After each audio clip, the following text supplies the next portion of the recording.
अस्सलाम वालेकुम, good morning and welcome to Aaj Subah. कैसे हैं आप लोग? ठीक ठाक हैं? वीकेंड अच्छा गुजरा घर वालों के साथ, बाहर वालों के साथ, फ्रेंड्स के साथ। मेरा भी वीकेंड अच्छा गुजरा और मैं वीकेंड पे अपनी एक फ्रेंड के घर गई, जिसको मैं हमेशा फ़ोन करके कह देती हूँ जब ज़्यादा दिन हो जाते हैं या जब ज़्यादा हम थक जाते हैं, क्योंकि हमारे बच्चे भी सेम एज ग्रुप के हैं, तो उसको मैं हमेशा कह देती हूँ अच्छा भाई मैं आ रही हूँ या तुम आ जाओ, तो बड़ा हमारा अच्छा टाइम गुजर जाता है। तो अब मैं जब उसके पास गई, उसने बहुत सी मुझसे बातें की, क्योंकि वो बहुत मुझे हंसाती है, बड़ा मज़ा आता है मुझे उसके साथ। लेकिन एक चीज़ मुझे फ़ील हुई, मुख्तलिफ़ चीज़ें जब इंसान शेयर कर रहा होता है फ्रेंड्स में बैठ के, तो ड्यूरिंग डिस्कशन मुझे ऐसा एहसास हुआ, क्योंकि वो है बड़ी हैप्पी गो लकी, मगर जब उसे स्ट्रेस होता है या उसे तकलीफ़ होती है, गुस्सा आता है, तो वो बहुत लंबे टाइम तक गुस्से में रहती है। और वो अपनी बातों बातों में जब मुझे चीज़ें बता रही थी, फिर उसने मुझे अपना हेल्थ इशू बताया कि मुझे अब माइग्रेन होने लगा है, ये जो सर का दर्द है और जो शदीद किस्म का होता है। तो मैं उससे डिस्कशन करते वक्त यही बातें समझ पा रही थी जो मैं उससे भी कह रही थी, कि हम लोग स्ट्रेस बहुत लेते हैं। अब छोटी छोटी बात पे ना हम वो जो एक लफ्ज़ कहा जाता है ना, भिन्न हो जाते हैं एकदम, और उसी फीलिंग में रहते हैं, उसी फीलिंग में हम सबको डांट रहे हैं, उसी फीलिंग में हम सबके साथ जो हमारा दिल चाह रहा है, जिस तरह के रवैये का दिल चाह रहा है, वो हम कर रहे हैं। तो हमारे यहाँ होता ये है कि हम जब गुस्सा करते हैं, अब जिस तरह का अग्रेशन हमारी सोसाइटी में आता जा रहा है, वो तो और ज़्यादा है कि हम गुस्सा करते हैं। अच्छा, इसमें मैं भी इन्वॉल्व हूँ, क्योंकि मुझे भी बड़ा शदीद गुस्सा कुछ अरसे पहले तक ज़्यादा आता था। फिर मुझे थोड़ा सा मैंने अपने ऊपर कंट्रोल किया, क्योंकि गुस्सा करने का इम्पैक्ट आपके अपने ऊपर होता है, सबसे ज़्यादा आपकी सेहत पर होता है, सबसे ज़्यादा आपकी अपनी नफ्सियात पर होता है। तो काफ़ी लोगों पर गुस्सा करना मैंने कम कर दिया, with the exception of few. कुछ रह गए जिन पर गुस्सा अभी भी आ जाता है।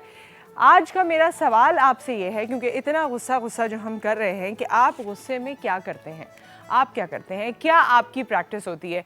अच्छा, बहुत से लोग शायद ये भी कहते हैं कि मुझे गुस्सा नहीं आता, लेकिन कभी ना कभी ऐसा होता है कि आप किसी बात पे अनॉयड फील करते हैं या आपका मूड ख़राब हो जाता है। तो उस वक्त आप क्या करते हैं, ये आपने मुझे बताना है कॉल करके 0213227022 एंड 0213227055 पे।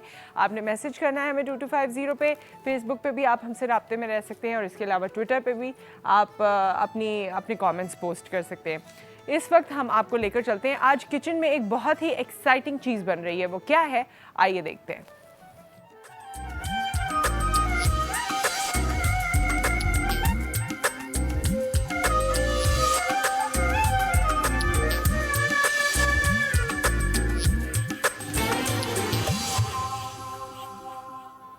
और किचन में क्या है? किचन में पहले तो फरजाना है। अस्सलाम वालेकुम।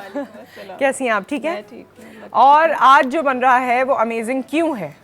आज वो अमेजिंग इसलिए है कि आज no bake chocolate biscuit cake बन रहा है।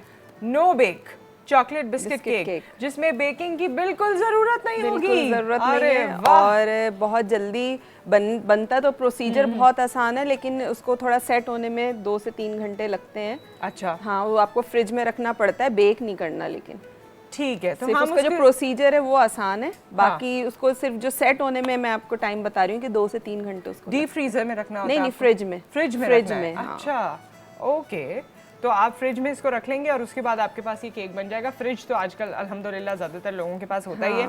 अवन के हमारे पास मसाइल रहते हैं, कुछ लोगों को सही से चलाना नहीं आता, या हम कंफर्टेबल नहीं होते इतना ज़्यादा। तो अच्छा है आज नो बेकिंग है, बेकिंग के बगैर केक। हमने बहुत सारी बेकिंग ओवन में कर भी ली, तो मैंने सोचा कि एक नई चीज़ बताएं लोगों को कि जो जिनके ओवन नहीं वो भी आराम से बना सकें। I am looking forward to it, क्योंकि हर दफ़ा ओवन वाला काम बहुत लंबा भी हो जाता है, तो अच्छा है कि हम चीज़ें मिक्स करें और फ्रिज में डाल दें। अच्छा, इसकी जो असल शक्ल है वो हम कल मैं कट करके यहीं सामने दिखाऊंगी ऑन एयर। चलें जी, ठीक है। इसको हम सेट करने रख देंगे। अच्छा, इसके लिए मैंने डाइजेस्टिव बिस्किट लिए हैं जो नॉर्मली मिल जाते हैं मार्केट में। 3 पैकेट मैंने इसके लिए थे, जो 3 फुल बॉक्स आते हैं वो मैंने लिए थे। इसको आपको इतने पीसेस में तोड़ लेना है हाथ से ही, ठीक है? ओके। अच्छा, मैं क्या करूँगी, ये मेरे पास कोको पाउडर है, अनस्वीटेंड कोको पाउडर है जो मिल जाता है आसानी से। उसमें मैं 1 कप आइसिंग शुगर ऐड करूँगी। ठीक है। इसको मिक्स करने के बाद फिर मैं इसमें पानी ऐड करके और इसको पकाऊंगी थोड़ा सा, और इसमें बिस्किट्स में ऐड करूंगी। ठीक है, तो आप जब तक ये कीजिए, हमारे साथ कॉलर भी हैं। अस्सलाम वालेकुम आयशा। वालेकुम अस्सलाम। नुसरत, क्या हाल है आपके? जी, मैं ठीक ठाक हूँ, अल्लाह का शुक्र। आप बताइए। अल्हम्दुलिल्लाह, अल्लाह का बड़ा करम है। बहुत अच्छा शो कर रही हैं, आपकी शेफ भी बहुत अच्छे खाने पकाती हैं। Thank you so much. बैठे सब कुछ सीखने को मिल जाता है जी। और गुस्से में आप क्या करती हैं, ये बताइए। गुस्से में मैं टीवी लगा देती हूँ। क्या कर देती हैं? टीवी लगा कर टीवी बैठ लगा जाती दे। हूँ। अच्छा, तो अभी आप गुस्से में? नहीं, बिल्कुल नहीं, ये तो मेरी रूटीन से है, ये तो मैं रेगुलर देखती हूँ आपके शो जी। लेकिन नहीं, अब काफी गुस्से पे कंट्रोल करना शुरू कर दिया है। पहले बहुत गुस्सा आता था, बहुत ज्यादा हाइपर हो जाती थी और कुछ ना कुछ तोड़ दिया मैंने तो। अच्छा, कुछ ना कुछ तोड़ देती थी, ओके। तोड़ देती थी, लेकिन अब तो माशाल्लाह इतना कंट्रोल आ गया है कि मतलब अंदर ही अंदर पी जाती हूँ गुस्से को। चले, वेरी गुड। ये हुआ कैसे? ये हुआ कैसे? ये कंट्रोल कैसे किया आपने? मेरा ख्याल है अल्लाह की कलाम से। अच्छा, माशाल्लाह, ये बात है। वैसे ज़हन में आता है जब गुस्सा आए तो फौरन जैसे वजू कर लो, पानी पी लो, ये कर लो, वो तो नहीं होता, लेकिन दरूद शरीफ की कसरत बहुत ज्यादा है मेरी, तो अल्हम्दुलिल्लाह काफी फर्क पड़ गया, बहुत फर्क पड़ गया है। वैसे जो चीजें आपने तोड़ी थी उनमें सबसे बड़ा नुकसान क्या किया था? स्टील का गिलास ही टूटता है, वैसे वो टूटता तो है नहीं। अच्छा। ही होती है। अच्छा, और अक्सर लोग चीजें देख के फेंकते हैं कि ये टूटने वाली है या नहीं टूटने वाली है। नहीं, मेरा वो हिसाब नहीं है। अच्छा, बस ऐसे ही है। चले जी। मुझसे पूरा सीजन गुजर गया, आपकी बार आपने कोई लोन का जोड़ा नहीं दिया। लॉन का जोड़ा मैंने दिया था शुरुआत में, और अब फिर कोशिश करते हैं। रेगुलर कॉलर हूँ। अच्छा, आपको नहीं मिला है, ठीक है, हम कोशिश करेंगे आगे आने वाले दिनों में कुछ अरेंज करें आप लोगों के लिए तोहफे, और फिर आपको ज़रूर देंगे। बहुत शुक्रिया आपने कॉल किया। हमारे साथ एक और कॉलर हैं। अस्सलाम वालेकुम। Good morning. Good morning. और हमारे साथ हैं मैं मिसेस साबिर बात कर रही हूँ। मिसेस साबिर जी। मिसेस साबिर, बस आज आपने सुबह सुबह गुस्से वाली बात की है। हाँ। वाकई सैटरडे संडे अगर सब छुट्टी होती है तो घर में कोई ना कोई ये बात होती रहती है, कभी किसी को अप कभी किसी का डाउन, गुस्सा होता रहता है। आपको गुस्सा आता है तो क्या करती हैं? मुझे जब गुस्सा आता है मैं तो ऊंची आवाज में ना पुराने गाने या फिर बिल्कुल बहुत ज्यादा हैवी किस्म के गाने सुन लेती हूँ। वाह जी वाह। तो ये साबिर साहब तो वैसे ही मतलब नाम से ही साबिर है जी, वो तो वैसे साबिर, जब उनको गुस्सा आता है तो सिर्फ मैं उनको ये बात कहती हूँ कि सर आपका एंटीना खराब की आप तस्वीर आ रही, आपकी आवाज नहीं आ रही। अच्छा। और जब गुस्सा आता है जैसे तो उनका थोड़ा सा बीपी हाई होता है, मैं बच्चों को भी साइड पे कर देती हूँ और उनको बच्चों को साइड पर मैं कहता ताकि बेटा बाप के सामने ना हो, अपने बच्चों के सामने ना हो, ये ना गुस्सा ज्यादा हैवी हो जाए, उनको ज्यादा प्रेशर बढ़ जाए, आप एक साइड पे हो जाओ, प्रेशर ना बढ़ जाए। ओके। अच्छा, आपका प्रेशर बढ़ जाता है तो क्या करती हैं? बस ऊंची आवाज में गाने गाती हैं? बस ऊंची आवाज में गाने सुनती हूँ, कंप्यूटर पे लगा के नेट से खोल के ऊंची आवाज में गाने। अरे वाह, सुकून। और अगर साबिर साहब बीच में आके बोलें कि बेगम गाने तो बहुत ऊंचे हो गए, मैं उनसे कहती, मैंने कहा सर कानों में आवाज नहीं आ रही। अच्छा। वाह भाई, क्या बात है आपकी, बड़े मजेदार किस्म का गुस्सा आता है आपका। तो बस भाई अब आप कोई गिफ्ट वगैरह शुरू कर दें, हम लोग तो गिफ्ट वगैरह के लिए भी होते हैं। अच्छा, आप लोग गिफ्ट वगैरह के लिए भी होते हैं? ठीक है मिसेस साबिर, कभी कभी गुस्सा आता है तो गिफ्ट मिलके कि चलो गुस्सा ही कम हो जाए हमारा। अरे वाह, ठीक है, ये अच्छी बात है। तो हम जरूर आपके गिफ्ट के लिए कोशिश करेंगे, वैसे करते रहते हैं कोशिश और कुछ ना कुछ ऑफर करते रहते हैं, मगर हाँ थोड़ा मुझे लगता है इस बार गैप लंबा हो गया है, तो ज़रूर आपको जल्द ही, वैसे भी रमज़ान की भी आमद है और रमज़ान में भी बहुत सारे तोहफे तहाइफ होते हैं, तो कोशिश करेंगे कि आप तक ज़रूर ये फैसिलिटी हम पहुंचा सकें। अच्छा, आपने अब जो किया है वो बता दीजिए। मैंने 1 कप कोको पाउडर और 1 कप आइसिंग शुगर को पहले ड्राई मिक्स किया जी। मिक्स करने के बाद मैंने उसमें 1 कप पानी ऐड करने के बाद मैंने फ्राई पैन में डाला है। अब मैं इसको जब बॉयल आएगा तब तक पकाऊंगी और पकाने के बाद मैं उतार के इसमें 1 टीस्पून वेनिला एसेंस डालूंगी। ठीक है। उसके बाद फिर हमारे पास जो ये बिस्किट्स हैं हम इसमें पूरा ये लिक्विड ऐड करेंगे, फिर इसको सेट करेंगे। इनको चूरा नहीं करना है? चूरा नहीं करना, पीसेस करने छोटे छोटे से ना, हाथ से ही तो तोड़ बस लें। ये फिर मेल्ट हो जाएंगे उसी में? ये मेल्ट नहीं होंगे ना, ये आएंगे साबुत साबुत, ये फिर जब बनेगा, जब बनेगा जब ही पता चलेगा। ओके, आपको गुस्सा आता है तो आप क्या करती हैं? मुझे जब गुस्सा आता है, शुरू में जब मुझे गुस्सा आता था काफ़ी पहले की, तो मैं चीज़ें मैं भी फेंक देती थी उठा के, और अब मैंने काफ़ी कंट्रोल किया है। लेकिन अब जब गुस्सा आता है तो फिर बच्चों पे उतरता है गुस्सा और चिड़चिड़ी हो जाती हूँ मैं, इस तरह होता है। लेकिन गुस्सा मेरा थोड़ी देर का होता है, इतना लंबा नहीं चलता मेरा गुस्सा। चलें, गुड। मेरा गुस्सा जो है उसमें मैं बोलती बहुत हूँ, वैसे भी मुझे बोलने की आदत है, तो जब मुझे गुस्सा आता है तब भी मैं बोल रही होती हूँ और अपनी सारी भड़ास निकालती हूँ। जब तक वो भड़ास निकले ना, जब तक मेरा गुस्सा खत्म नहीं होता, तो मैं पूरी भड़ास निकाल के मुतमईन हो के फिर ठीक हो जाती हूँ। जैसे मेरी अम्मी कुछ कभी कभी कहती हैं कि इसका तो पता ही नहीं चलता कब हंसती, कब रोती, कब गुस्सा करती है, क्या करती है। खैर, हमारे साथ मिसेस असलम की कॉल है। अस्सलाम वालेकुम। मिसेस अजमत। अजमत, कैसी हैं? जी अल्हम्दुलिल्लाह, अल्लाह का शुक्र। आज आपका शो में देख रही हूँ, बहुत अच्छा जा रहा है, केक बड़े मजेदार लग रहा है ये देखने में। हाँ जी, मुझे भी लग रहा है, और अल्लाह करे मज़ेदार, फ्रिज में मज़ेदार किस्म से जम भी जाए। जी जी जी हाँ जी, आपको गुस्सा आता है तो क्या करती हैं? जी, जब मुझे गुस्सा आता है तो मैं अपना गुस्सा इसी तरह निकालती हूँ। क्या करती हैं? मैं अपना गुस्सा इस तरह निकालती हूँ कि चीजें तोड़ती हूँ, बस सब लोग चीजें या फिर तोड़ते है ना, हैं। किसी से मोबाइल पे बात कर लेती हूँ, अपनी बहन से, अपनी भाभी हाँ। से। अच्छा, भाभी और बहन से बात कर लेती हैं, दिल के फपोले फोड़ लेती हैं और गुस्सा खत्म हो जाता है। जी जी जी। अच्छा, और चीजें जो तोड़ी हैं आपने, उसमें सबसे महंगी चीज कौन सी तोड़ दी? बस एक मर्तबा मेरा वॉश रखा हुआ था कॉर्नर पे, हाँ जैसे वॉश, फूलों का वॉश होता है, जी वो जी मैंने जी। गुस्से में उठा के साइड में, या फिर एक मर्तबा ऐसा हुआ, मैं सिपारा पढ़ाती थी बच्चों को, अच्छा। गुस्से में उसका सर फाड़ दिया था बच्ची का। ओहो, ये तो बहुत ही मतलब अफसोस की बात है वैसे मिसेस अजमत। क्यों, सर क्यों फाड़ दिया बच्ची का? अपनी बच्ची थी, दूसरों की थी? पढ़ने में इतना तंग करते हैं, मैं सिपारा पढ़ाती थी तो बच्चे पढ़ने में बहुत तंग करते थे, ओए होए तो एक मर्तबा गुस्से में मैंने बच्ची का सर फाड़ दिया था। हाँ, तो आपको फिर बाद में अफसोस, ये बाद में जब आपने रियलाइज किया होगा? बच्चों पे अफसोस तो होता है, जाहिर है, ओहो, अफसोस तो बहुत हुआ। चलें भैया, आपका अच्छा, गुस्सा आप तो किस खतरनाक वगैरह है। आप बिल्कुल गुस्सा ना किया करें, कंट्रोल किया करें। Thank you. और गुस्से में होता ही है वैसे, सिर्फ आपका नहीं, मतलब जो भी गुस्सा, इसीलिए गुस्सा हराम कहते हैं ना, क्योंकि उसमें बड़ी सारी चीज़ें ऐसी होती हैं कि हम लोगों का दिल दुखा देते हैं, उनको नुकसान पहुंचा देते हैं, और बाद में इस कदर शर्मिंदगी होती है जिसकी कोई इंतहा नहीं। Thank you so much Mrs Azmat, आपने कॉल किया, और अच्छा, अब आपने इसमें बटर मैं बता शामिल देती किया। हूँ। सब जब हमारा ये मिक्सचर रेडी हो गया तो मैंने इसमें 2 टेबलस्पून भर के बटर ऐड किया, ये मेल्ट हो गया, ठीक है। ओके, और अब मैं क्या करूंगी, ये अब मेरे जो पास आप जो करेंगी बिस्किट्स हैं, वो हम ब्रेक के बाद कर सकते हैं? मैं बस ये बता रहा हूँ, फिर जल्दी, break चलते जल्दी। हैं। ये वॉलनट है, हाफ कप जी। के करीब चॉप किए, इसमें ऐड किए, और ये सारा मिक्सचर ऐड करके फिर हम सेट करेंगे ब्रेक के बाद आके। ओके, तो एक ब्रेक, उसके बाद हम वापस आते हैं। Stay with us.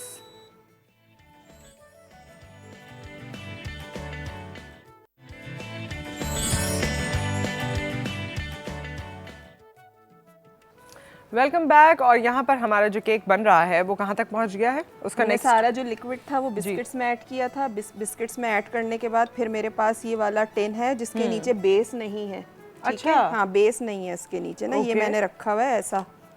ठीक है। या वो लॉक वाला टिन है, इसके नीचे एक वो प्लेट भी आती है, लेकिन वो प्लेट मेरी खो गई थी तो मैंने ये रखा है इसके ठीक नीचे है। ना।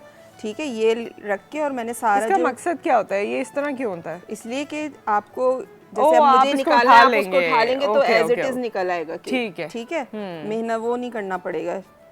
जो चीज केक वगैरह होते हैं ना वो इसी में बनते हैं ऐसे ठीक टिन्स है, में। तो आप आराम से उसको बस तो निकाल लें। आराम से ठीक निकाल है। सकते हैं। अच्छा, मैं क्या कर रही हूँ, अब इनको मैं सब तरफ से लेवल करके प्रेस कर रही हूँ। ठीक है, जब प्रेस करके पूरा ये एक लेवल में हो जाएगा तो इसको क्या करना है आपको कि आधे घंटे के लिए इसको फ्रिज में रखना है। ठीक है। फ्रिज में रखने के बाद क्या करेंगे, उसके बाद निकालने के बाद मैंने यहाँ पे एक क्रीम ली थी, 1 कप के करीब क्रीम थी, उसमें मैंने 3/4 कप के करीब चॉकलेट ली थी, डार्क चॉकलेट या मिल्क कुकिंग चॉकलेट जो होती है वो ली थी। उसमें मैंने वो क्रीम गरम करके और ऐड कर दी थी और ये इस तरह का ये लिक्विड सा बन गया है। जब आधे घंटे बाद आप इसको फ्रिज से निकालेंगे ये, तो उसके ऊपर आपको ये सारा जो इसका आइसिंग है वो डाल देनी है और उसके बाद आपको 2 से 3 घंटे इसको फ्रिज में रखना है। तो ये है। पूरा सेट हो जाएगा, सेट हो जाएगा, जम जाएगा। जम बिल्कुल। जाएगा ठीक बिल्कुल। है। आइसिंग भी इसकी जम जाएगी, सब चीज़ जम जाएगी। वाह। और फिर हम आपको बताएंगे कि ये कैसा है, कितने मज़े का है। और आप इस वक्त मुझे ये बता रहे हैं कि जब आपको गुस्सा आता है तो आप क्या करते हैं?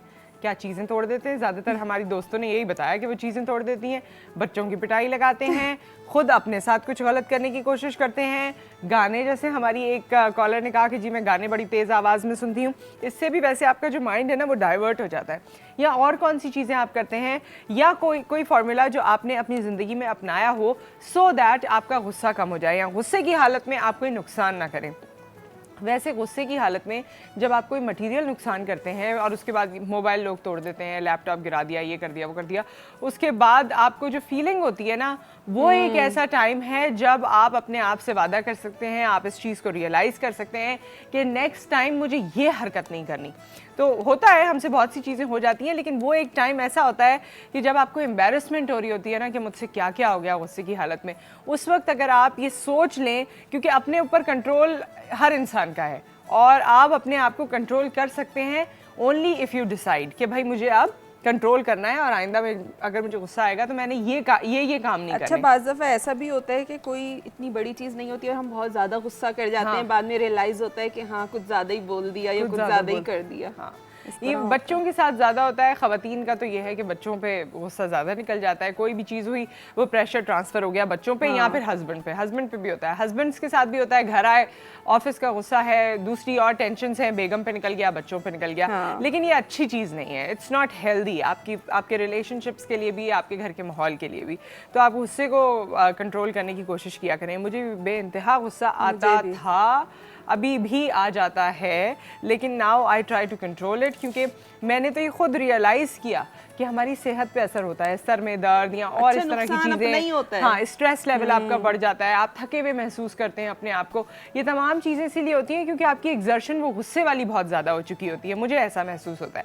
तो इन चीज़ों का थोड़ा ख्याल करना चाहिए ताकि आपकी हेल्दी एंड हैप्पी लाइफ रहे। अच्छा, गुस्से में आपको दिल चाहता है आप किसी से बात करें? मेरा तो बिल्कुल भी दिल नहीं चाहता। कोई कर भी रहा होता है तो उस पर भी गुस्सा आ रहा होता है कि क्यों कर रहा है ये। चलें, अब मुझे आपके बारे में पता चल गया, आपको आइंदा गुस्सा आया तो हम आपसे बात ही नहीं करेंगे। मिसेस सलीम, अस्सलाम वालेकुम। वालेकुम अस्सलाम। कैसी हैं? जी अल्हम्दुलिल्लाह खैरियत से हूँ। हाँ जी, फरमाइए। गुस्सा आता है तो क्या करती हैं? जी गुस्सा आता है तो हदीस और कुरान या जो हमारे नबी पाक सल्लल्लाहु अलैहि वसल्लम का फरमान है उसके मुताबिक मैं तो फौरन जाके वजू करती हूँ और माशाअल्लाह बिस्मिल्लाह पढ़ती हूँ। अल्हम्दुलिल्लाह गुस्सा कंट्रोल में हो जाता है। हो जाता है। कभी ऐसा गुस्सा नहीं आया आपको जो काबू से बाहर हो गया हो? काबू से बाहर बहुत दफा हो जाता है, जिसमें कपड़े जल गए, नया सूट जल गया। हाँ। लेकिन फिर जो नुकसान हो गया फिर वो मैं सोचती हूँ कि किसी बड़े नुकसान से अल्लाह ने बचा लिया। हाँ, ये बहुत अच्छी सोच है, ये बहुत अच्छी सोच है। और ये कपड़े जलने पे मुझे भी याद आया, मेरे साथ भी एक दफ़ा इवेंट पे जाने से पहले ऐसा हुआ था, तो मैंने भी यही सोचा था कि कोई होगी बेहतरी अल्लाह की, कोई बात नहीं, चलो कुछ और पहन लेते हैं। तो ये रियलाइज़ करना ये भी बड़ी इंपॉर्टेंट चीज़ है। जी, और इस तरह से आप जिंदगी में और भी बहुत से ऐसी मौके आते हैं। उम्रे पे जाना था तो वो 20,000 रियाल कन्वर्ट करवाए, एक दिन पहले गुम हो गए, लेकिन अल्हम्दुलिल्लाह अल्लाह ने बहुत करम कर दिया। चले, बहुत अच्छी बात है, बहुत अच्छा लगा आपसे बात करके, थैंक यू सो मच। और बल्कि जो लोग उम्रे पे जाते हैं या हज पे जाते हैं उनको ये अंदाज़ा भी होगा कि मदीना में आप बहुत कूल रहते हैं, वहाँ का एनवायरनमेंट ऐसा है। और मक्का जब आप जाते हैं तो लोग आपको तलकीन करते हैं या ताकीद करते हैं कि वो जलाल है उस शहर में, और आपको थोड़ा सा लोगों में और वो पता नहीं शैतान का उकसाना है या क्या है कि वो आपको अपना गुस्सा वहाँ कंट्रोल करना होता है। बहुत सी जगहों पे धक्के भी लग जाते हैं और चीज़ें भी हो जाती हैं, तो गुस्सा कंट्रोल करना पड़ता है। इन्होंने उम्रे का जिक्र किया तो मुझे याद आया, हमारे साथ एक और कॉलर हैं। अस्सलाम वालेकुम एहसन साहब। वालेकुम सलाम।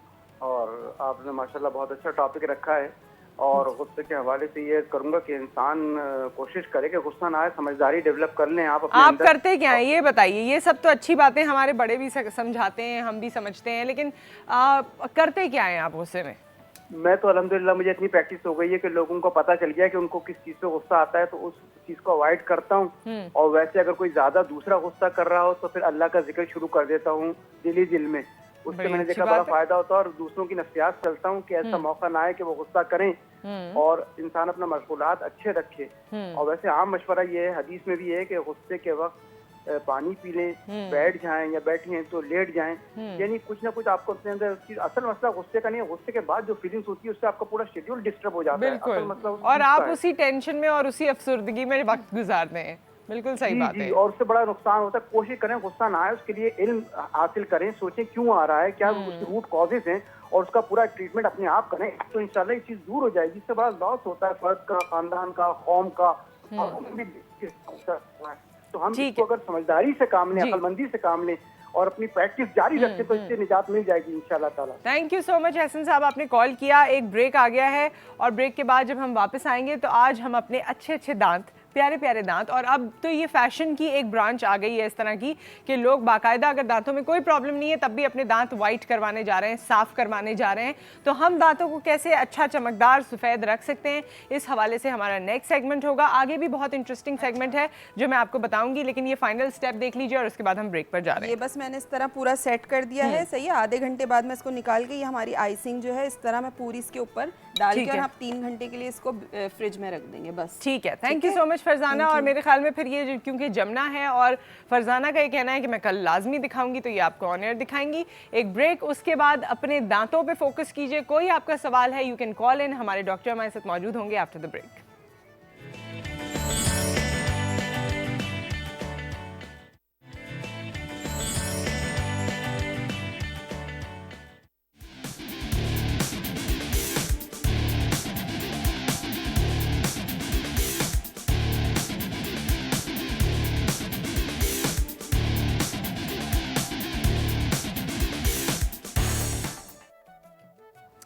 Welcome back. और हम इस वक्त आपके दांतों के हवाले से दांतों की सेहत, दांतों की वाइटनिंग के हवाले से बात करेंगे।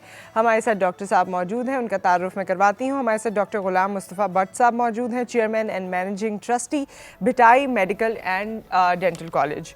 अस्सलाम वालेकुम डॉक्टर साहब, कैसे हैं आप? ठीक ठाक हैं? मुझे लगा बीच में कि मैंने कुछ मिस तो नहीं किया, इसलिए मैं थोड़ा सा दोबारा आपने क्यू कार्ड की तरफ देखने लगी। कैसे हैं आप? खैरियत से हैं? अल्लाह का शुक्र, अल्हम्दुलिल्लाह। अपने दांतों का ख्याल रखते हैं आप? जी जी बिल्कुल, अल्लाह का शुक्र है, मेरे अभी सब दांत महफूज हैं। सब दांत महफूज हैं, ये बड़ा इंपॉर्टेंट है, क्योंकि हम लोग कोशिश आजकल अपनी ब्यूटी को महफूज करने में ही लगे हुए हैं। पता नहीं क्या वजह है। पहले तो हम सुनते थे कि हमारे नाना नानी, दादा दादी इतने अरसे तक उनके दांत सलामत रहते थे। अब इतनी कम उम्र में दांतों में कीड़ा लग जाता है, दांतों के और प्रॉब्लम्स हो जाते हैं। क्या ऐसा लाइफस्टाइल करें, क्या ऐसी चीज़ अपनाएं जिससे आपको दांतों का मर्ज हो ही ना? जी बिल्कुल, डेफिनेटली। मैं स्टार्ट लूँगा कि हजूर पाक सल्लम जो है वो 60 साल की उम्र में उनके एक दांत मुबारक शहीद हुए थे, बाकी दांत सब सही सलामत थे। तो दांतों के एक्चुअली सही क्लीनिंग करना, ब्रशिंग सही करना, मसवाक सही करना, और हर खाने के बाद आप थोड़ा दांत साफ कर लें।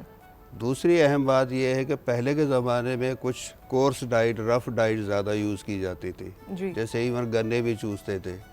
तो वो गन्ने भी जो है चूसना, वो भी एक दांतों के लिए एक्सरसाइज होती थी। अच्छा, बिल्कुल, डेफिनेटली। सख्ती भी मतलब दांतों की एक्सरसाइज होती थी, अब हम इतनी सख्तियों में नहीं जाते। तो आजकल हम लोग बच्चे जो है वो बर्गर फूड और ये वो ज़्यादा पिज़्ज़ा खाते, तो सॉफ्ट फूड की हमेशा दांतों में कलेक्शन ज़्यादा हो जाती है।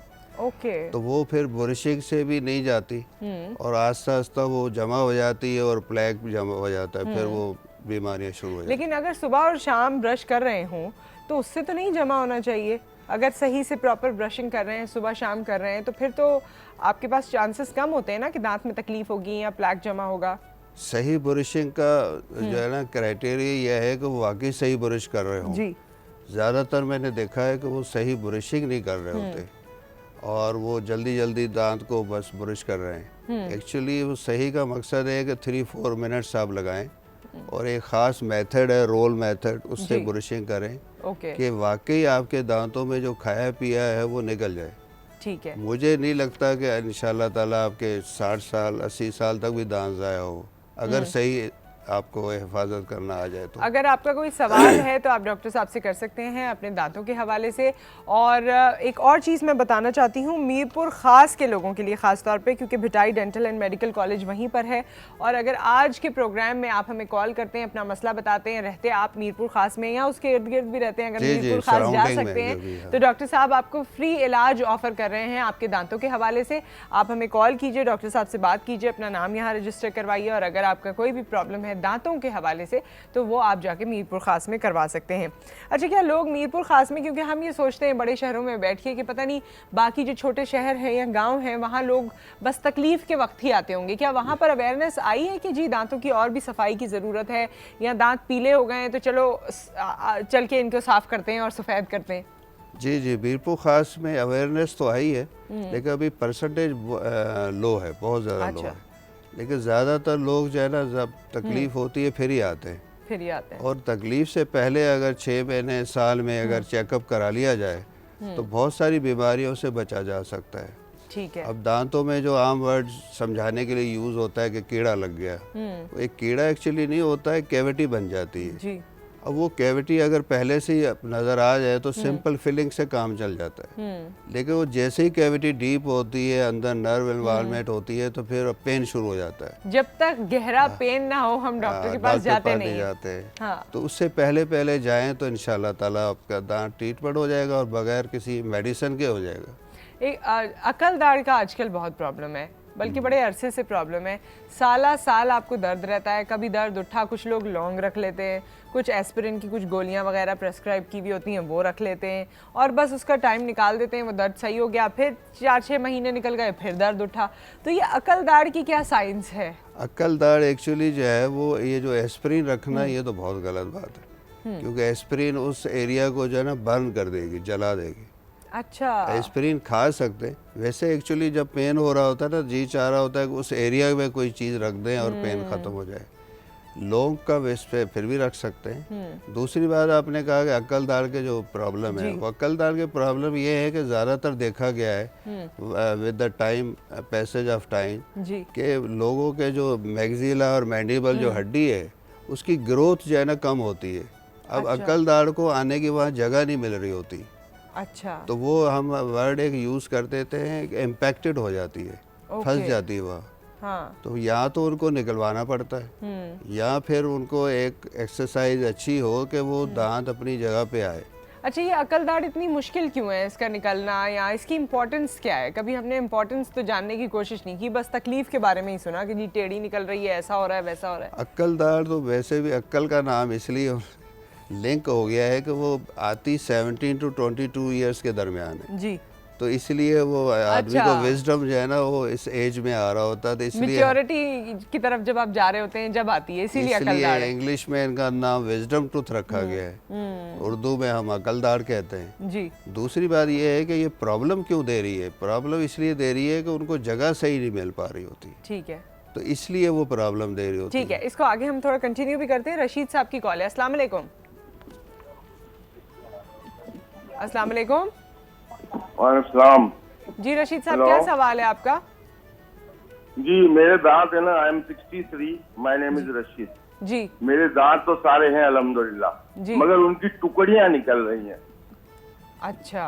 इसकी गेट मी टुकड़ी जो है ना, उसकी टुकड़ियां टुकड़ियां कोने और ये टूट रहे हैं।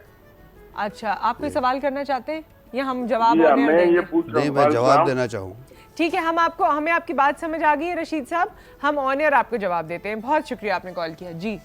रशीद साहब का जो क्वेश्चन है वो एज रिलेटेड है। अच्छा। 63 प्लस में वो अक्सर क्या होता है कि दो वजूहत की वजह से, एक तो उनका ब्रशिंग का और क्लीनिंग का रफ प्रोसीजर बहुत होगा और बहुत ही उसकी दांतों की जो है ना रफ ब्रशिंग कर रहे होंगे। ठीक है। दूसरा ये होता है कि कुछ लोगों का एसिडिटी प्रॉब्लम भी होता है, उसकी वजह से भी मुंह पे असर आता है, वो दांत घिसना शुरू हो जाते हैं, फिर वो थोड़े थोड़े दांत टूटना शुरू हो जाते हैं।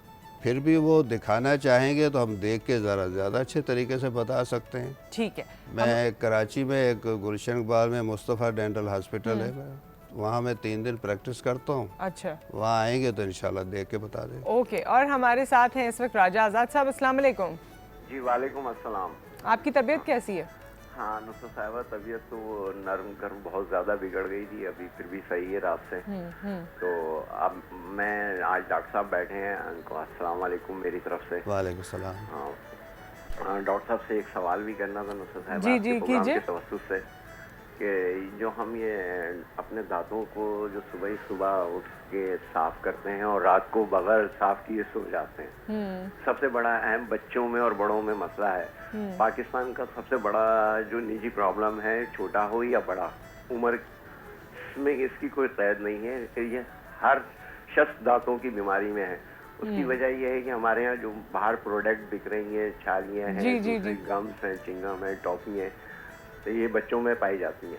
उसके बाद बड़ों में जो सबसे ज़्यादा है वो मैं उसमें अपनी तकलीफ बता रहा हूँ कि दांतों में मैंने अभी डॉक्टर फैज़ इकरा डेंटल में है, ब्लॉक 5 गुलशन में, उनसे भी मैंने करवाया है, देखा है, उन्होंने भी मुझे एडवाइस की है कि दांतों को ज़्यादा ब्रश करने से, मैं डॉक्टर साहब से ये पूछूंगा कि क्या ब्रश करने से या ज़्यादा ब्रश करने से उंगलियों से ज्यादा फायदा रहता है पेस्ट या ब्रश करने से? बस इतनी सी मेरी बात है कि जरा बता दें। अच्छा, क्योंकि हम उंगलियों लोगों से में या awareness ब्रश से? बहुत कम है दांतों के बारे में।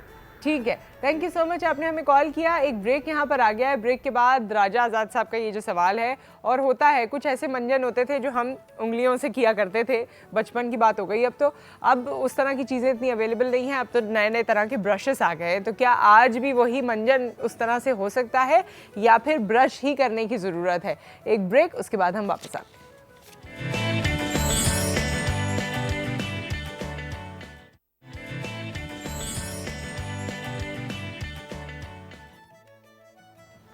Welcome back. और ब्रेक से पहले हमारे कॉलर ने सवाल किया था राजा आज़ाद साहब ने अपने हवाले से कि जी वो आपको मिसवाक वैसे करना चाहिए जी या ब्रश करना चाहिए?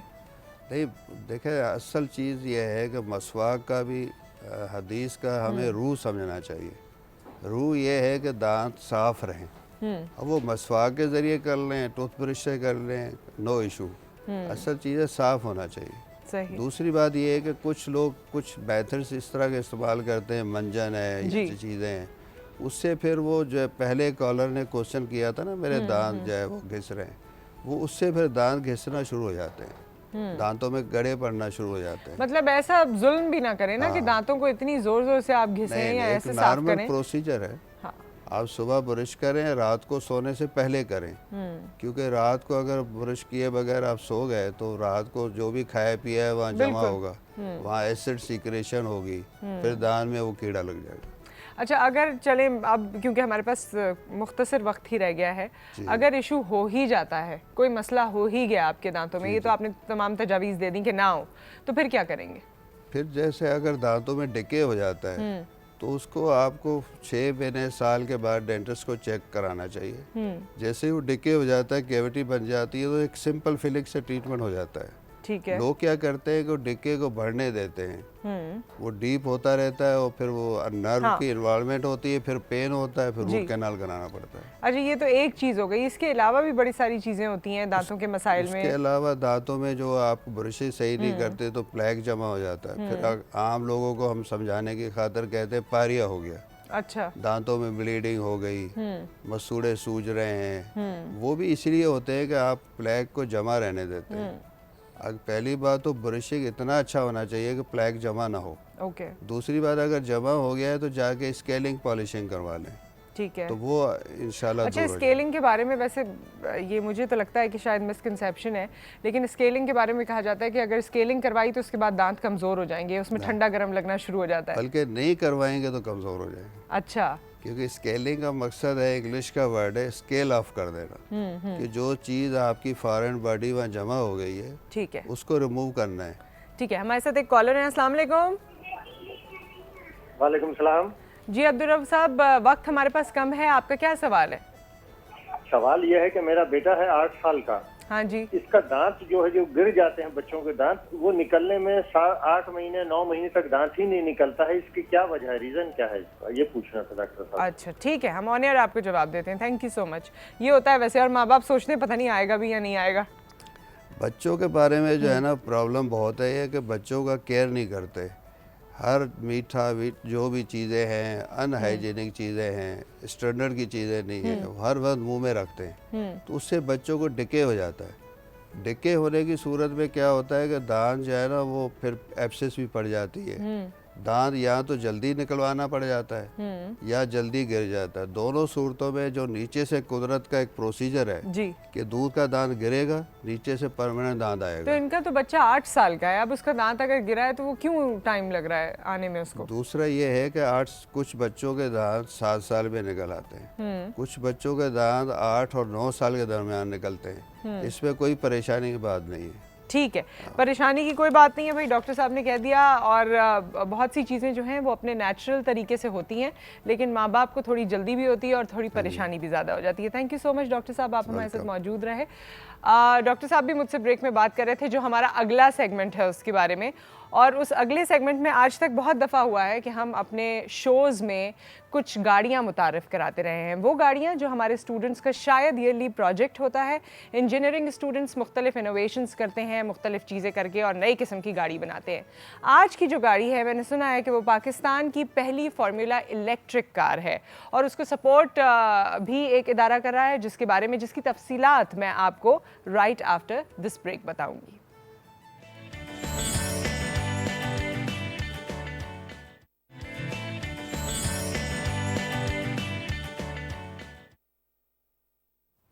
Welcome back. और इस वक्त बहुत अमेजिंग लोग हमारे साथ मौजूद हैं जिन्होंने अपनी एक अमेजिंग क्रिएशन की है। एक इदारा भी उसमें इन्वॉल्व है, जिस तरह मैंने आपको ब्रेक से पहले बताया, बैंक अल-फलाह, और वो किस तरह से अपने टैलेंट को प्रमोट करने की कोशिश कर रहे हैं। वाइल डिस्कशन आपको ये भी पता चलेगा, लेकिन इन तमाम लोगों को आपसे मिलवाने से पहले हमारे पास एक वीडियो लिंक है, ये आप देखिए, उसके बाद हम वापस आते हैं। Charge completed. Cables okay guys, I am hitting it now. चल जा केबल हिलाओ जल्दी।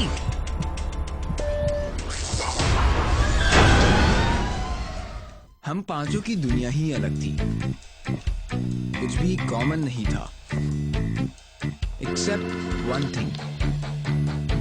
पांचों ने कोई एक काम ऐसा करना था जो पहले किसी ने ना किया हो।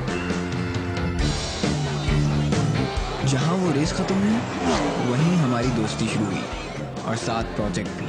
This is video log number 1, project FVR 223, location Nust. We are making a Formula electric car. Wait, do it again. This is Pakistan first Formula electric car. Yeah. सबको लगा हम खपती हैं। You guys are crazy. This is video log number 3, location Sharek's house, presenting concept art of FVR 223. Yeah. जी अम्मी। ये बहुत ज्यादा है। Is this even possible? कहते हैं जरूरत पॉसिबिलिटी की माँ होती है। We have just received the first batch of our components. 20,000 parts, आंधी तूफान और हम 5। शक्ल से तो नहीं लगता, वाला जीनियस है यार। This is the moment of truth. We are doing motor testing for the first time.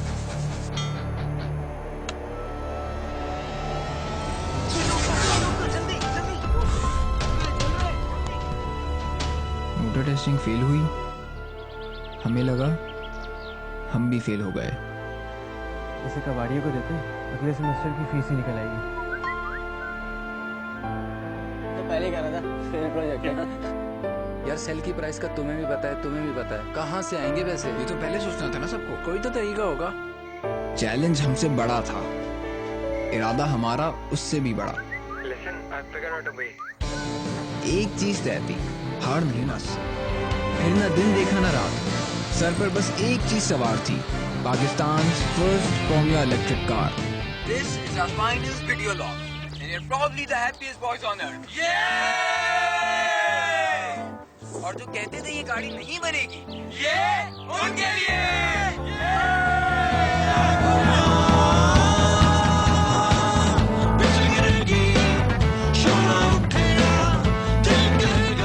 अगला step formula SAE international competition, where we will challenge the world. Pakistan will challenge the world.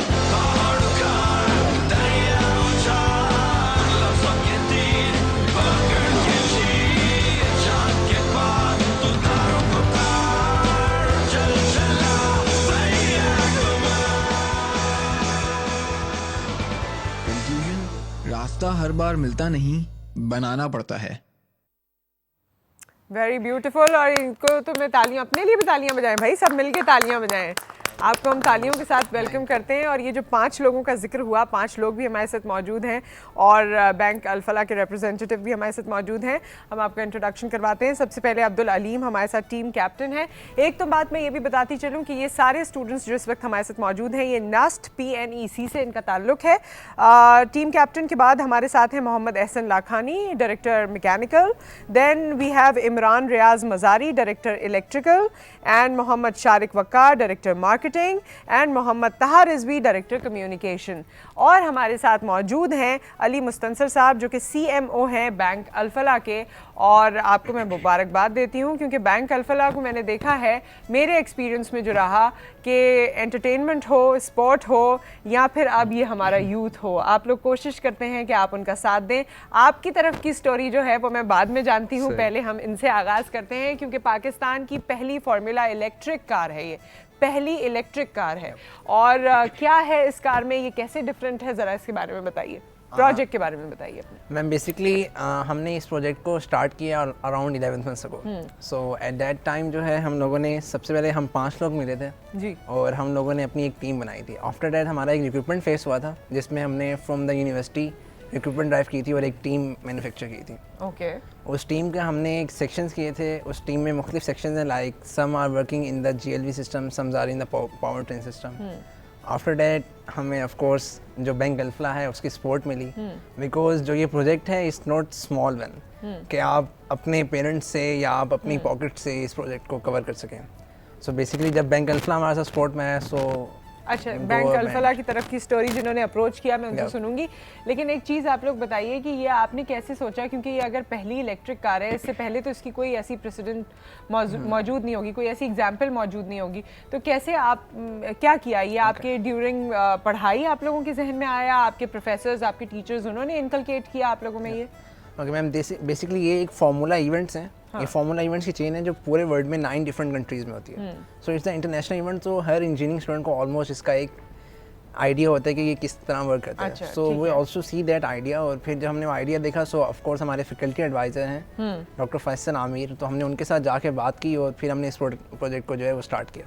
ठीक है, और of course कितना अर्सा लगा इसको बनाने में? Ma'am इसका 5 मंथ्स का जो है रिसर्च फेस है एंड देन 11 मंथ्स का इसका मैन्युफैक्चरिंग और डिज़ाइन फेस है जिसमें हमने कंप्लीट वर्क किया। तकरीबन 1.5 साल। तकरीबन 1.5 साल। मोहम्मद शारिक, आपने किस फेज पे रियलाइज़ किया कि अब अम्मी अब्बू से पैसे नहीं मिल सकते, अपनी पॉकेट मनी भी ख़त्म हो गई है, चलो भाई कुछ तो करना पड़ेगा, and how did you contact them? अच्छा, सबसे पहले तो हमने जब गाड़ी बनाई पूरी, तो क्योंकि सबको पता है फार्मूला कार है, इसके अंदर इक्विपमेंट्स जो हैं काफ़ी एक्सपेंसिव होते हैं और बहुत चीज़ें पाकिस्तान में अवेलेबल नहीं है। तो जब हमने इस तरह का पहला एक इक्विपमेंट लेने के लिए गए जो कि हमारी बैटरीज थी, तो वी फाउंड आउट कि इसको करने के लिए हम अकेले काफ़ी नहीं हैं। Then sudden all of a sudden Eid का दिन था, ईद उल अज़हा, तो उस दिन मैंने अपनी फुप्पो के ऐड देखा बैंक अल-फलाह का, जिसके अंदर उनका नया वे फॉरवर्ड वाला ऐड आया था पूरा। तो I saw that add and उसके अंदर गार्ड थी एक, वो टेबल पे आके रुक रही थी, तो मैंने कहा ये गाड़ी तो छोटी है लेकिन we are doing something big, so bank Alfalah can help us. Next day हमने कॉल की bank Alfalah and they at first glance उन्होंने मीटिंग सेट कर दी हमारे साथ। ठीक है। जब मीटिंग सेट हुई तो हम अगले हफ्ते ही बैंक अल-फलाह गए और वहाँ उनके कम्युनिकेशन डिपार्टमेंट के साथ पूरी मीटिंग हुई हमारी। वहाँ from the first moment they said that you are the rising talent of Pakistan. We'll give you whatever you want. हम गए थे हम बेसिकली जो इन्होंने हमें दिया उसके हिसाब से नहीं गए थे, हम तो गए थे कि कोई हमें शायद कुछ अमाउंट दे दे ताकि हमारा प्रोजेक्ट स्टार्ट हो जाए।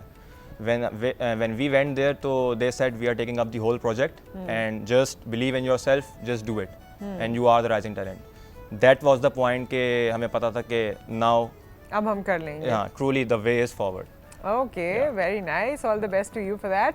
अली साहब, ज़रा आप मुझे बताइए एक चीज़, पहले हमने मूवी का जिक्र किया था, उस वक्त आपसे मुलाकात हुई थी, आज इनके साथ मुलाकात हुई है, मुझे लगता है कि अल-फलाह सपोर्ट तो करता है, साथ में उनको रिस्क लेने का भी बहुत शौक है।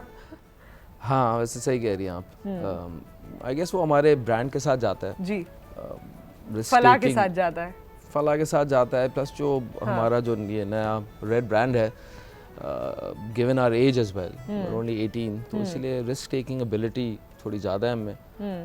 बैंकिंग वैसे भी मतलब जितनी भी आप रिस्क मिटिगेशन कर लें कुछ ना कोई रिस्क तो होता है। नहीं, ये मैं अप्रिसिएशन कर रही हूँ क्योंकि हमारे यहाँ लोग बहुत सी चीज़ों में सपोर्ट करते हैं मगर उसका बैकग्राउंड चेक करते हैं, बहुत सी और चीज़ें चेक करते हैं और फिर कहीं अगर वीकनेस लगती है तो सपोर्ट नहीं करते, जबकि आप लोग ऐसे ऐसे लोगों को या ऐसे उभरते हुए नए चेहरों को सपोर्ट करते हैं जिनके पीछे ऐसी कोई स्ट्रॉन्ग कहानी नहीं होती।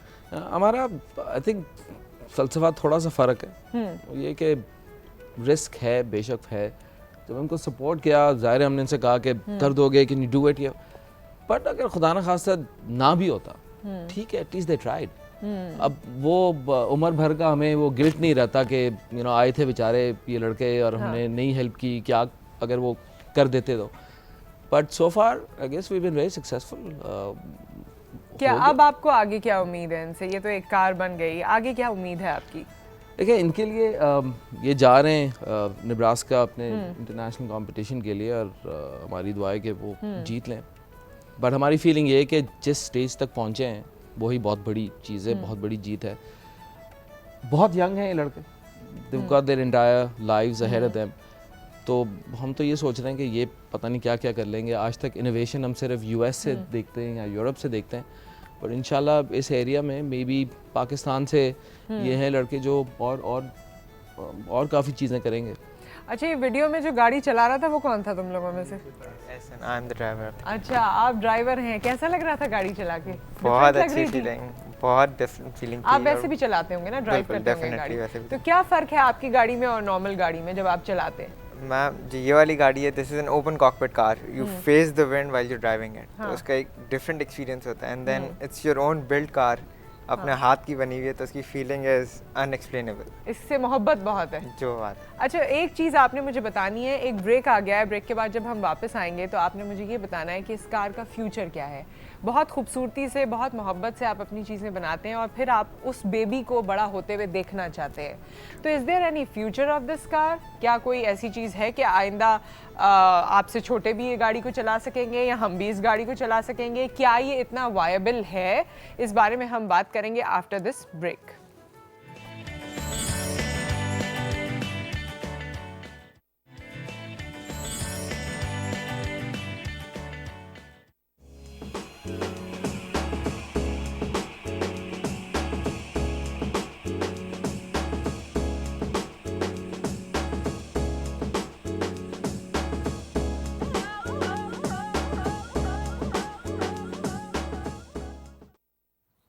Welcome back. और आज हमारे पास ये टीम मौजूद है जिन्होंने पाकिस्तान की पहली फार्मूला इलेक्ट्रिक कार बनाई है। वैसे भी मैंने देखा है कि लड़के तो इतने से होते हैं ना, तब से उनको गाड़ियों से मोहब्बत होती है और उतने बड़े होते होते तक वो मोहब्बत बढ़ जाती है और फिर अगर आपको मौका मिले तो आप गाड़ी बना लेते हैं। और हमारे साथ मौजूद हैं अली साहब, जिनका ताल्लुक बैंक अल-फलाह से है, क्योंकि बैंक अल-फलाह इनके प्रोजेक्ट को भरपूर तरीके से सपोर्ट कर रहा है। और ये राइजिंग टैलेंट के नाम से आपका प्रोजेक्ट चल रहा है, कैंपेन चल रही है। बैंक अल-फलाह राइजिंग टैलेंट हमारा प्लेटफॉर्म है जिसमें फिल्म, फैशन, इनोवेशन, स्पोर्ट्स, इसके ऊपर हम तवज्जो देते हैं, काम करते हैं। तो उसके अंदर जो भी इस तरह के प्रोजेक्ट्स आते हैं या अभी तक तो यही हुआ है कि जिन्होंने हमें अप्रोच किया है उन्हीं को हमने सपोर्ट किया है। We haven't actively gone out and look for people, ठीक है। बट अब कुछ फीलिंग हो रही है कि इतना टैलेंट है पाकिस्तान में कि प्रॉब्लम शायद खुद ही जाके ढूंढना पड़ेगा।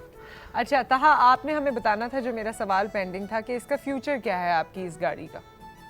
फ्यूचर में तो हम लोग गाड़ी में इम्प्रूवमेंट्स करते रहेंगे। हम लोग इंशाल्लाह अगले साल दूसरी गाड़ी बनाएंगे, उसके बाद फिर अगले साल दूसरी गाड़ी बनाएंगे। इसमें मैकेनिकली बहुत इंप्रूवमेंट्स की जा सकती हैं, इसकी पावर ट्रेन, इलेक्ट्रिकल सिस्टम्स में बहुत इंप्रूवमेंट की जा सकती हैं। लेकिन जहाँ तक प्रैक्टिकलिटी की बात है तो ये नॉर्मल रोड्स के लिए नहीं बनाई गई है गाड़ी। ये फार्मूला कार है, फार्मूला स्टाइल कार है और ये सिर्फ ट्रैक्स पे चलती है। ओके। तो उस लिहाज से ये पाकिस्तान की सड़कों पर तो बिल्कुल भी नहीं चलाई जा सकती। लेकिन अगर पाकिस्तान में इंफ्रास्ट्रक्चर मौजूद हो फार्मूला रेसिंग का तो ये इसका फ़ायदा हो सकता है। और स्टूडेंट्स को वैसे भी पाकिस्तान में रेसिंग का बहुत शौक होता है, बच्चों को, अडल्ट्स को भी, तो ये इस लिहाज से इसका बहुत होगा, उस हिसाब से आप इसे कर सकते हैं। लेकिन ये है कि वैसे तो हम देखते हैं कि वेस्ट में ही ज़्यादा ये कल्चर भी है और ये लोग इसे अपनाते भी हैं कि फार्मूला कार्स हैं या वहाँ पर रेसिंग वगैरह इस तरह के स्पोर्ट्स हैं। तो क्या वहाँ पर आप अपने इस फार्मूला को आगे इंशाल्लाह इसी दफ़ा नहीं लेकिन 2, 3, 4 साल में आप इसे और बेहतर करके क्या एक बहुत डिफरेंट कार भी बना सकते हैं? बहुत डिफरेंट भी जिसका फार्मूला फिर आप दे सकते हो किसी भी ऐसी कंपनी को जो कि फार्मूला कार्स में डील करती है? जी, ये पॉसिबिलिटी होती है, लेकिन हमने एक कंपटीशन के लिए कार बनाई है जो बहुत सारी डिफरेंट कंट्रीज़ में होता है। वेस्टर्न कंट्रीज़ में होता है फार्मूला एसई के नाम से। फार्मूला एसई इलेक्ट्रिक जिसमें हम जा रहे हैं वो नेब्रास्का में हो रहा है, यूएस में। वहाँ पे ज़्यादातर टीम्स होती हैं वो यूएस या कनाडा की होती हैं, बाकी वेस्टर्न कंट्रीज़ की होती हैं। हमारी टीम पाकिस्तान की पहली होगी, एशिया की एक्चुअली पहली होगी जो ये कार वहाँ पे लेकर जा रही होगी, इस तरह की इलेक्ट्रिक कार। तो एशिया में, यहाँ पे साउथ एशिया में तो एटलीस्ट इसका कोई सच वो नहीं है, आइडिया नहीं है, इसका स्कोप नहीं है, बनती नहीं है ऐसी कार्स।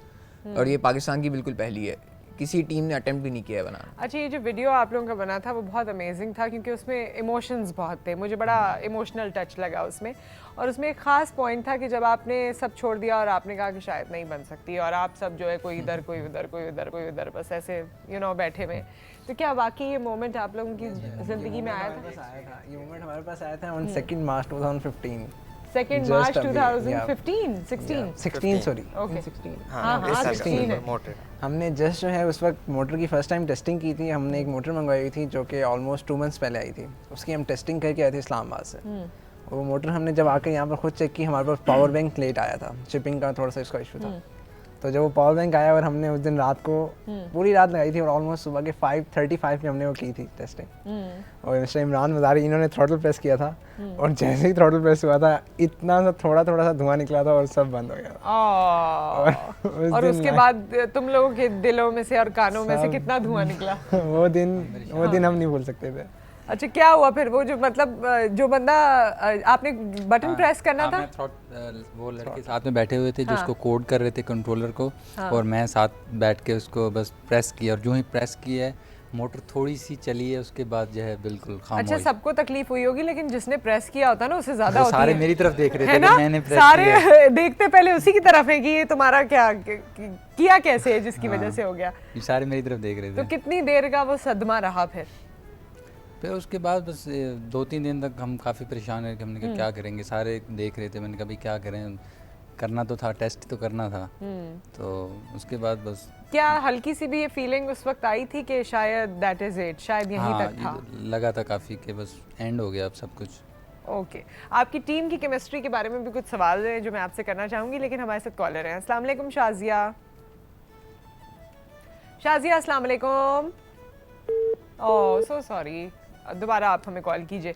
अच्छा, टीम लीडर तो ऑब्वियसली क्योंकि आपका आइडिया था और आप लोगों को देख रहे थे तो सब आपको फॉलो कर रहे थे, और टीम में बाकी आपके बाद किसकी कमांड चलती है? बहुत सेकंड कौन है? सेकंड कमांड पे कोई भी नहीं है। सेक्शन वाइज है। मैकेनिकल में हेड कर रहा हूँ, इलेक्ट्रिकल इमरान हेड कर रहा है, मार्केटिंग शारिक हेड कर रहे हैं। और आपने किसी को बहुत डांटा टीम में? बिल्कुल, मैंने बहुत डांटा, मैंने शारिक को बहुत डांटा है। अच्छा, क्या ये होता है कि जिससे आपकी अटैचमेंट होती है उसको आप डांट भी ज्यादा देते हैं, जो यानी आपको पता होता है कि ये कर लेगा, चलो कोई नहीं, बाद में मैं समझा दूंगा? एक तो अटैचमेंट वाली बात भी, और दूसरा जब तक इसको डांटो नहीं तो ये काम नहीं करता। अच्छा, ये इस बात आप रियलाइज करते हैं इस बात को शारिक कि आपको जब तक डांट नहीं पड़ती आप काम नहीं करते? नहीं, बिल्कुल करता हूँ। उसकी डांट पड़ने की सबसे बड़ी रीज़न ये है कि मैं कॉल नहीं उठाता।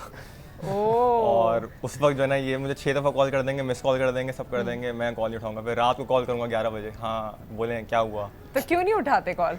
मेरा मोबाइल साइलेंट पे होता है।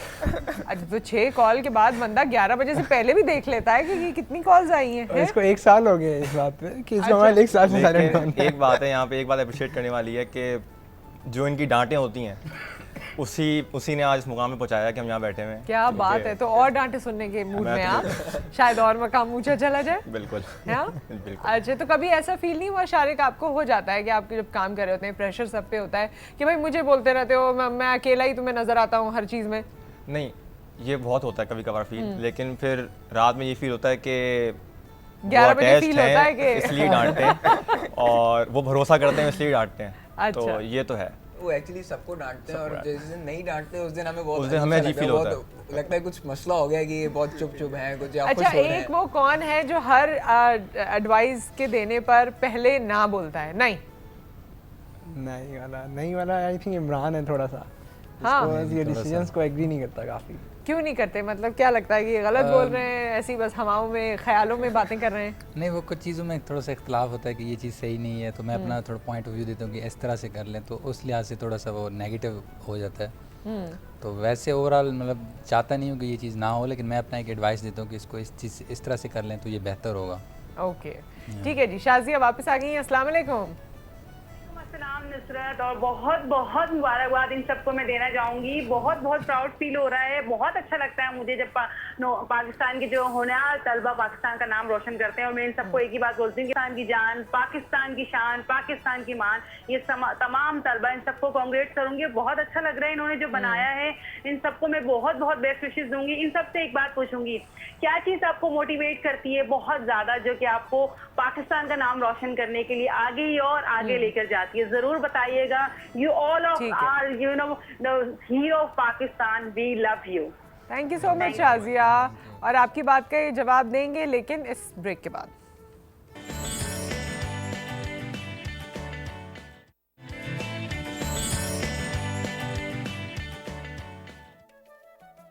Welcome back. और हमारे पास हमारे जैसे शाजिया ने कहा कि तमाम हीरोज़ मौजूद हैं। वैसे जिस तरह इन्होंने वीडियो में काम किया हीरो ही लग रहे थे, है ना?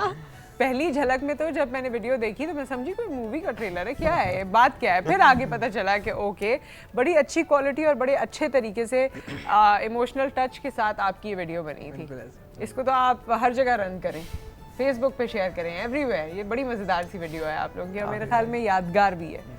इंजीनियर्स ना भी बने तो एक्टर्स तो बने। अच्छा, और ये साथ में एक प्रिविलेज होगा कि भाई इंजीनियर्स हैं और देखो एक्टिंग कर रहे हैं। हु नोस अगले साल आ जाएं कि जी हमारी फिल्म स्पॉन्सर कर दें। हाँ, फिल्म स्पॉन्सर कर दें, राइट। लेकिन मेरे ख्याल में अगले साल ये इसमें और इनोवेशंस करने वाले हैं, तो इस हवाले से आपसे कांटेक्ट करने वाले हैं इंशाल्लाह। तो क्या मुझे एक और चीज़ बताइए इंजीनियर्स कि आप लोग जब तक पढ़ाई कर रहे होते हैं, जब तक अब एक तो शाजिया का भी सवाल का जवाब देना है, चलें पहले वही दे दीजिए कि क्या चीज़ आप लोगों को मोटिवेटेड रखती है कि आपने अपना नाम करना है, अम्मा अब्बा का करना है, मुल्क का करना है? मोटिवेशन में मेरे ख्याल में मेरे लिए तो सबसे ज़्यादा ये है कि पाकिस्तानियों को हमारे ऊपर जो बिलीव है ना वो काफ़ी कम है। लाइक मैं ये सबको मैसेज देना चाहता हूँ कि लाइक दे बिलीव नहीं करते कि आप ये काम कर सकते हो। सो जो सबसे पहला मोटिवेशन का लेवल था वो ये था। हमने सबसे ज़्यादा मोटिवेशन इसी चीज़ से ली थी कि हम लोग ये बना नहीं सकते। सो ये सबसे ज़्यादा मोटिवेशन थी। पाकिस्तानियों में इसको थोड़ा सा और इलैबोरेट कर दो, क्योंकि होता ये है कि आपको सबके कहने की सबकी कहीं भी बात बुरी नहीं लगती। ये नहीं इसलिए कि मैं बुरा कह रहा हूँ किसी को। नहीं बुरा नहीं, जैसे सबकी कहीं भी बात आप नहीं दिल पे लेते ना। किसी दोस्त ने कोई बात कही होती है, जाओ भाई ये तुम लोग नहीं कर सकते, या अम्मा अब्बा ने कभी कह दिया हो क्या टाइम ज़ाया कर रहे हो, या भाई ने कह दिया हो, बहन ने कह दिया हो, किसने ऐसी बात मैं जानना चाहती हूँ कि आपको फील हुआ हो कि मुझे अब करके दिखाना है। It's basically the overall thing मैं कह रहा हूँ, because I go through from the labour to customs to everywhere. So हर जहाँ भी हम लोग जाते थे तो वो जब उनको हम कहते थे हम ये काम कर रहे हैं तो कहते अच्छा तो ये हो जाएगा, मुझे ऑफ कोर्स हम कह रहे हैं तो ये होगा यार। और वो जो एक चीज़ थी वो बहुत ज़्यादा मोटिवेशन का लेवल था। और ऑफ कोर्स अपना हम सबका शौक काफ़ी ज़्यादा था इस मोटिवेशन के लेवल में कि गाड़ी बनानी है, ऑफ कोर्स बनानी है। और अबाउट द कंपटीशन और अबाउट द कार, इंजीनियरिंग की एक बेसिकली टेक्निकल नॉलेज है इसके अंदर। अगर आप इस गाड़ी को पूरा समझ लें तो आप जैसे यहाँ पर जो 5 इंजीनियर्स बैठे हुए हैं इससे अच्छे इंजीनियर्स नहीं हो सकते। बिकॉज ये जो कंपटीशन का लेवल है वो इतना हाई लेवल है कि हम लोग उसको अचीव कर जाएं अगर, it's a big achievement for us. जो नॉलेज हम लोग गेन कर रहे थे उसको प्रैक्टिकली हम लोग इम्प्लीमेंट करना होता है। और फिर उसके साथ उसकी जो टेस्टिंग और जो रूल बुक हम फॉलो कर रहे होते हैं, तो it is really difficult to keep in mind the rules and implement the studies that we have gained. उसकी वजह से हमें काफ़ी एक अच्छा, जब आप इतने हायर लेवल पे काम कर लेते हो, मतलब एक चीज़ यहाँ एग्जिस्ट ही नहीं करती, वो वेस्ट में है, आपने उसे देखा है, पढ़ा है और आपने वो कर लिया है, आप उनके मद्दे मुकाबल जाके कंपटीशन में खड़े हो रहे हैं, तो कितना आसान या मुश्किल है आप लोगों के लिए कि जब आप यहाँ पर अपनी प्रैक्टिकल लाइफ में आएंगे और नौकरी करेंगे? क्या हमारे पास since I don't know much about it कि इसकी प्रोफेशनल फील्ड्स में कितनी ज़्यादा किस तरह की इम्प्लिकेशंस हैं, किस तरह आप लोग चीज़ों को अप्लाई करते हो, वहाँ पर कैसा माहौल है? आपको क्या लगता है सोच के कि हाँ हम अपनी तमाम चीज़ों को प्रैक्टिस कर पाएंगे और ये फ़न होगा हमारे लिए, या आप लोग जब देखते हैं प्रोफेशनल लाइफ में जाके दूसरे लोगों को तो आपको लगता है कि बड़ी मोनोटोनस सी है? राइट नाउ तो मैम हम लोग इस चीज़ पे काफ़ी ज़्यादा स्ट्रेस हैं कि हम लोग इवेंट में किस तरह परफॉर्म करेंगे, बिकॉज जो इवेंट है वो काफ़ी हाई है और हम लोग फर्स्ट टाइम जा रहे हैं वहाँ पर। सो अभी इस बात का आइडिया भी नहीं हो रहा कि वो इवेंट में हम किस तरह प्रोसीड करेंगे। एंड ऑफ कोर्स जब वहाँ जाएंगे तो जो डिज़ाइंस हम वहाँ देखेंगे वेस्ट के और all that things, so we can get to know कि क्या है वहाँ पर, कैसा नहीं मैं तो आप लोगों के यहाँ के फ्यूचर के बारे में पूछ रही थी। खैर, अब्दुल अलीम आपकी वालदा हमारे साथ फ़ोन पर मौजूद हैं। अस्सलाम वालेकुम। हेलो जी, अस्सलाम वालेकुम। वालेकुम अस्सलाम। कैसी हैं आप? ठीक ठाक हैं? अल्लाह का शुक्र है।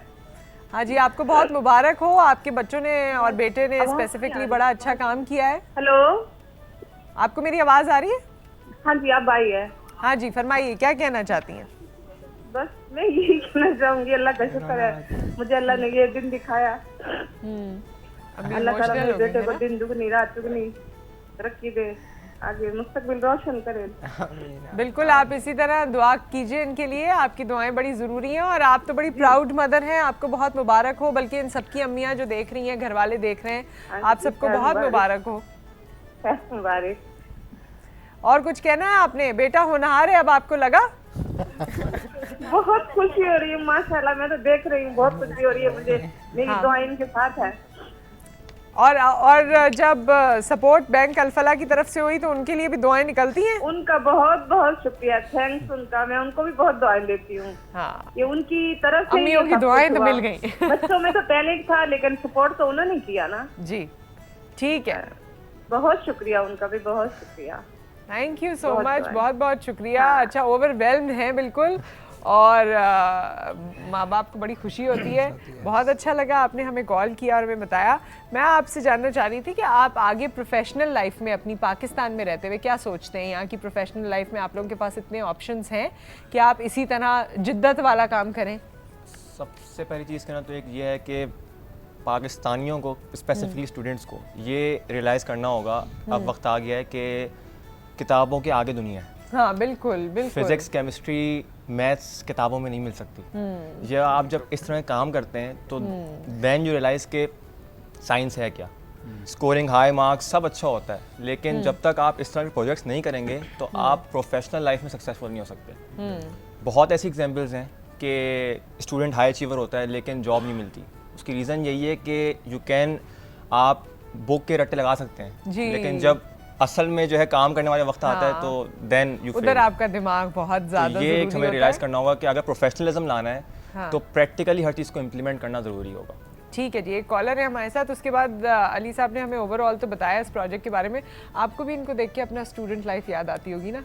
और आपसे भी मैं पूछूंगी कि किताबों में कितना आप रहते थे, ग्रेड्स कैसे आते थे, और अब इस पोजीशन पर हैं तो लोग क्या कहते हैं, आपने मुझे बताना है। But we have a caller. अस्सलाम वालेकुम आसिफ साहब। वालेकुम अस्सलाम। कैसे हैं? ठीक है अल्हम्दुलिल्लाह, ठीक ठाक। जी फरमाइए, क्या बात करना चाहते हैं मेहमानों से हमारे? जी, आपके मेहमानों से यही बात करना चाहते हैं कि पाकिस्तान में और भी होना तालिब इल्म है, जैसे कि हमारे साहिवाल में है। मैंने खुद भी अभी ग्रेजुएशन की है, तो बहुत सारे होना तालिब इल्म है, और हमारे साहिवाल के लड़कों को भी मौका मिलना चाहिए आपके प्रोग्राम में आने के लिए। जी thank you so much. Asif साहब की मुझे आवाज़ भी थोड़ी क्लियर नहीं आ रही क्योंकि शायद वो टीवी भी ऑन था। एक ब्रेक यहाँ पर आ गया, ब्रेक के बाद हम वापस आते हैं तो फिर अली साहब से सुनेंगे, क्योंकि एक बैंक में इतनी अच्छी पोजीशन पे आपका होना, तो आपके ग्रेड्स कैसे थे, आपकी स्टूडेंट लाइफ कैसी थी वो आपने हमसे शेयर करना है आफ्टर दिस ब्रेक।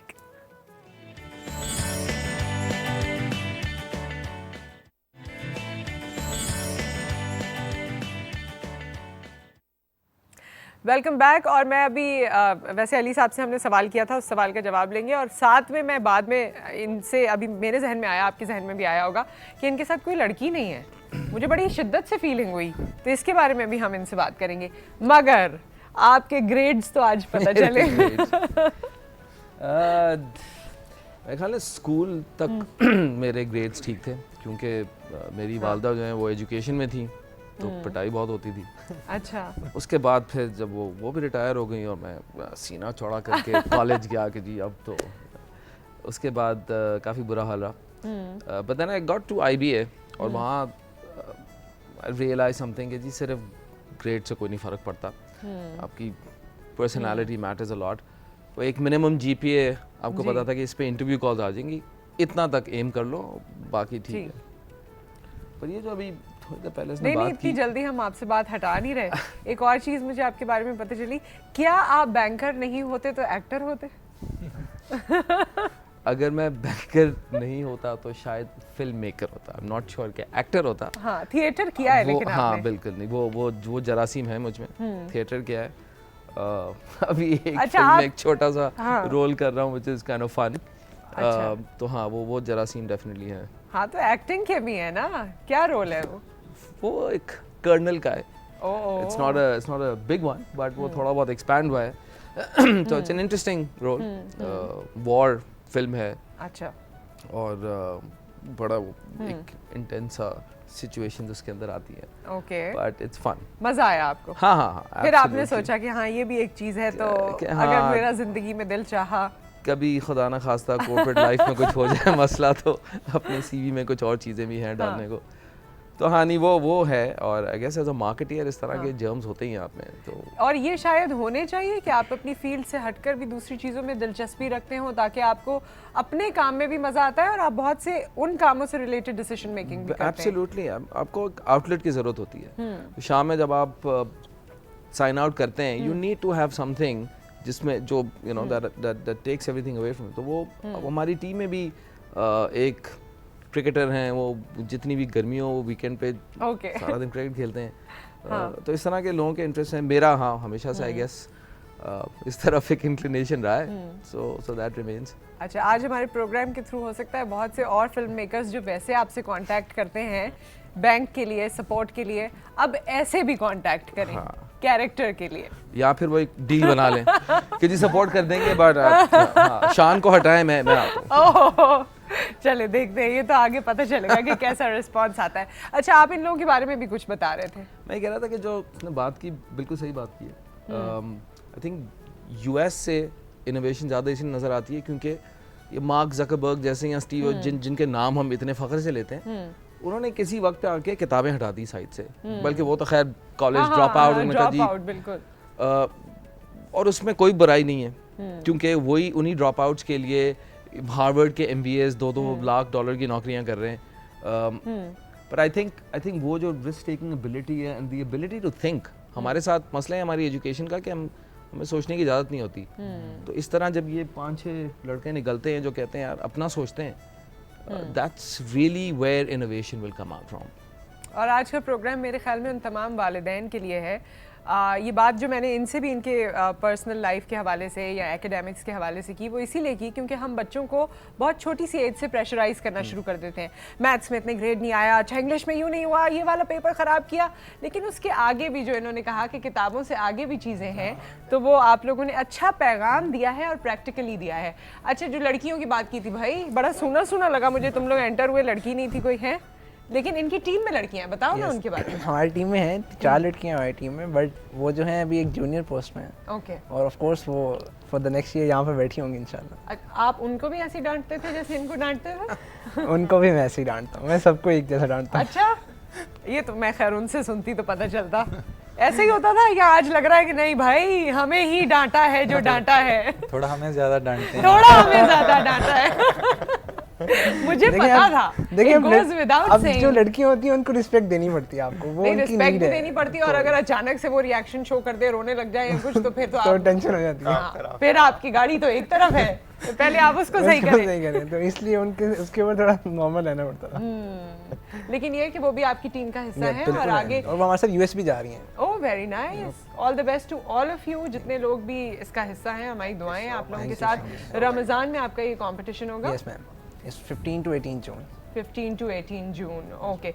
अगर आप ओके, हाँ एक और चीज़ बहुत इम्पॉर्टेंट है, क्योंकि आप यहाँ पर मौजूद हैं और बहुत सारे वैरायटी ऑफ प्रोजेक्ट्स हमारे यहाँ चलते हैं, यंगस्टर्स भी उसमें इन्वॉल्व हैं, लोग नई इनोवेशंस भी करना चाहते हैं।